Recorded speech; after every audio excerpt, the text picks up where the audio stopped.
जन्मैश्वर्यश्रुतश्रीभिरेधमान मदः पुमान् नैवहृत्य विधातुं वे त्वमकिंचन गोचरम्। ये श्लोक महारानी कुंती द्वारा भगवान कृष्ण से की गई प्रार्थनाओं में कहा गया है।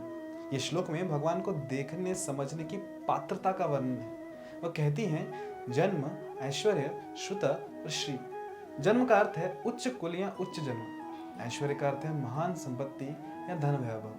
श्रुत का अर्थ है उत्तम शिक्षा या विद्या और श्री का अर्थ है सौंदर्य। ये चारों ही गुण उच्च जन्म, धन, संपत्ति, शिक्षा और सौंदर्य इस संसार में बहुत बड़े माने जाते हैं और जिनके पास ये हों उन्हें लोग महान समझते हैं।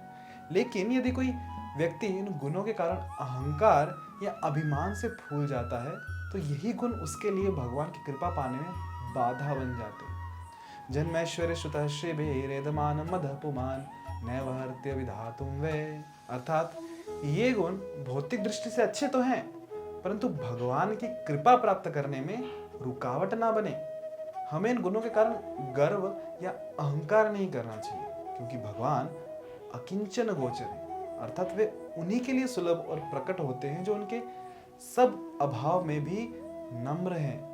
अर्थात वे उन्हीं के लिए सुलभ और प्रकट होते हैं जो इन सब के अभाव में भी नम्र हैं या जिनमें अहंकार नहीं। तो कुंती महारानी कहती हैं, त्वाम किंचन गोचरम। आप उन्हीं को उपलब्ध होते हैं जो अपने को कुछ नहीं मानते, जिनमें अहंकार नहीं है। उच्च जन्म होना, धन संपत्ति होना, उत्तम शिक्षा होना या सुंदर होना, ये सब गलत नहीं है। गलत ये है कि इनके कारण हम गर्वित और अहंकारी बन जाएं। श्रीमद् भागवतम में अनेक उदाहरण हैं। महाराज परीक्षित, प्रहलाद महाराज, पृथु महाराज, युधिष्ठिर महाराज, ध्रुव महाराज, प्रचेता इत्यादि।